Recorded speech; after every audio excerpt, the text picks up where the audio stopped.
Hello, welcome to crackingmba.com. Today we are going to talk about time and distance. In this video, we are going to discuss about the calculation of speed, the calculation of average speed, and some train scenarios. In the subsequent videos, we will cover about relative speed, boats and streams, races, circular tracks, and clocks. So we'll try to keep each video simple and having a simple concept so that you can refer whatever video is of interest to you. So let's start out. So speed is nothing but distance by time. You all know that. So what we are saying is the amount of time it takes to cover a specific distance. So distance is nothing but speed into time. So speed is inversely proportional to time for the same distance, and time is inversely proportional to speed for the same distance. So what we mean is, if I am talking about a distance of 100 meters, if I'm increasing the speed, then the time taken will be less. If I'm increasing the time, the speed is less. So that's how we are talking about this. So if we look at an example to the right side, if A can cover a distance of 10 kilometers in 1 hour, then the speed is nothing but 10 by 1, which is 10 kilometers an hour. Now let's look at this UOM. UOM is nothing but unit of measure conversion. Speed is generally given in numericals as kilometers per hour or meters per second. Okay, so if you need to convert kmh to msec, you can multiply it by 5 by 18. If you need to convert meters per second to kilometers per hour, multiply it by 18 by 5. So why do we need to do this? Because sometimes the length of the train is given in meters, but the speed is given in kilometers per hour. So if you want to do such numericals, you need to convert them into the same unit of measure. Okay, so A can cover a distance at a speed of 18 kilometers an hour. What is the speed in meters per second? Just multiply by 5 by 18, you will get 5 meters per second. Okay, let's move on. Next is average speed. So average speed is nothing but total distance divided by total time. So what we are saying is, if I know what is the total distance and also know what is the total time taken, I just divide the total distance by total time to get the average speed. Okay, so let's look at an example. A covers the distance from home to office at a speed of 30 kilometers per hour and returns at 40 kilometers per hour. What is the average speed? So here first, according to basics, always remember you have to go by basics. So basics is total distance is 2d, total time is d by 30 plus d by 40, average speed is nothing but 2d divided by d by 30 plus d by 40, which is nothing but 24 by 7. So your formula is very simple. Total distance by total time, calculate the total distance, calculate the total time, and divide total distance by total time. Next thing is formulae. So here for such numericals where you go at a speed of A and return at a speed of B, then the average speed can be calculated as 2ab by a plus b. So this numerical that we covered in the previous slide, it can be calculated as average speed is equal to 2 into 30 into 40 divided by 30 plus 40, which is nothing but 24 by 7. Okay, but my suggestion would be, don't remember any formula anywhere. Always remember the basics, because if you know your basics, there's a very less chance that you'll go wrong. If you remember formulae, what might happen is, if the question is slightly twisted or has a different kind of information, then this formula may not apply. Okay, but of course, if the question is exactly the same, definitely go and apply the formula. Let's now look at some train scenarios. So we are saying there are 4 types of numericals related to trains. Trains crossing a person or a platform, trains crossing a platform of a specific length, train overtaking another train, or crossing another train from opposite direction.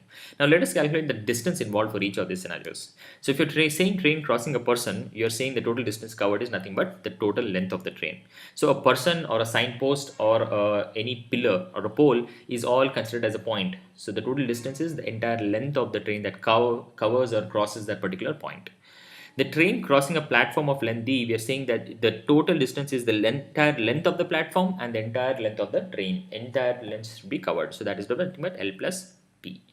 Train overtaking another train is nothing but length of the entire 2 trains. Either you just overtaking it or crossing from opposite direction. The length is the entire length of both the trains.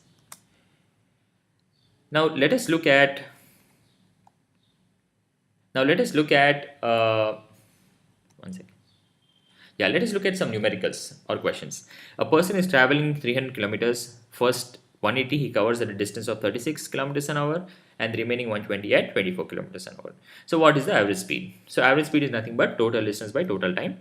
So total distance is 300 kilometers. Total time taken is 180 by 36 plus 120 by 24. That is 10 hours. So average speed is 300 by 10, which is 30 kilometers an hour. Okay, simple. Now let's look a little bit more complex question. So Mr. A covers a distance at a certain speed. Please ignore the typo.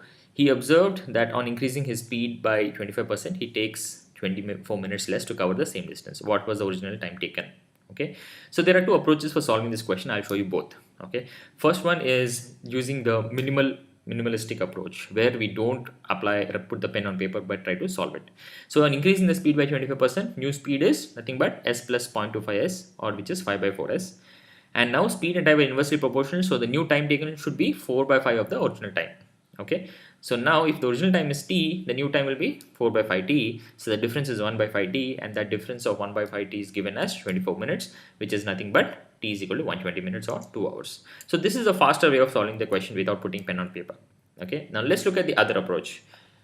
So here we will try to solve an equation. Okay, so distance is nothing but speed into time. Okay, so if the new speed is given as s 1.25s, okay, now s plus 0.25s, which is 1.25s, and the new time taken is 24 minutes less. So if I convert minutes into hours, it is 24 by 60, which is 0.4. So the distance is the same. So s into t is the original distance, is equal to 1.25s, which is new speed, into t minus 0.4, which is the new time taken. So solving this equation, we will get the value as 2 hours. So basically, there are two ways of dealing with this question. Either solve it without putting pen on paper, or by putting pen on paper. You can solve either ways depending on how you're comfortable with. The second approach is more is something that you can derive based on your concepts. The first one is based on intuition and excellent. The first one is the more you can solve it more efficiently, but you need to think out of the box and come up with this kind of solution. Okay, so how you solve doesn't matter so long as you arrive at the correct answer. Next one is a train is of length 360 meters and traveling at 36 kilometers an hour. A man is observing the train on a platform. How long will it take for the train to cross the man? So here is like one of the train scenarios. We are saying the total distance is nothing but the length of the train, and the speed is nothing but 36 kilometers an hour. So the time taken is 36 seconds, distance by speed. Let's see another example now. Dimple reaches her school 30 minutes late by walking at the speed of 6 kilometers an hour. If she walked at 8 kilometers an hour, she just managed to reach on time. So what is the distance from her home to school? So now here also it's the same thing. What is the time taken for 6 kilometers hours? D by 6. Time taken for 8 kilometers per hour is d by 8. So the difference is 30 minutes or half an hour.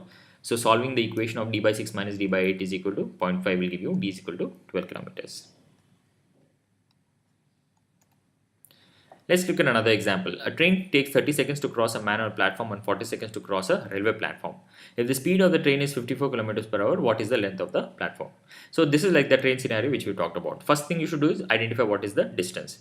So distance in crossing a man is length of the train. Distance in crossing a platform is length of the train plus length of the platform. So first calculate the length of the train is nothing but 15 meters per second. So here as we discussed, the speed is given in 15 kilometers an hour. We need to convert it into meters per second because the time is given in seconds. So what is the speed of the train? 15 meters per second. Length of the train is 15 to 30 is 450 meters. To cross the platform, total distance is 450 plus x, where x is the length of the platform. So what we are saying is we need to cover a total distance of 450 meters of length of the train plus x, which is length of the platform, and the train speed is 15 into 40 seconds. So solving this equation, we get the value of x as 150 meters. So the length of the platform is 150 meters. Next question. Dinesh traveled 3/4 of his journey by car and spent the remaining distance by bus. He spent 8 times as long traveling by bus as traveling by car. What is the ratio of the speed of the car to that of the bus? So let us assume that the distance be d. Okay, we don't have the distance here, so let us assume the distance is d and the time taken by the car be t. Okay, so in a car, the distance traveled is nothing but 3/4 of d, which is what is given, and time taken is t, that is what we assumed. In the bus, the distance traveled is 1/4, which is the remaining distance, and the time taken is 8t, because that is what is given in the question, saying that he spent 8 times as long traveling by bus as traveling by car. So the time taken by bus is 8t. So the ratio of the speed, so the speed of the car is nothing but 3/4d by t, and the speed of the bus is 1/4d by 8t. So if you just do the calculation of this ratio, you will get as 1:24. So that's it, friends. That's it for this small video. You can refer to the mock test at time and distance in our Android app to test your knowledge. We will be coming up with other videos related to the other sections related to races, circular races, clocks, and all that in subsequent videos. Thank you.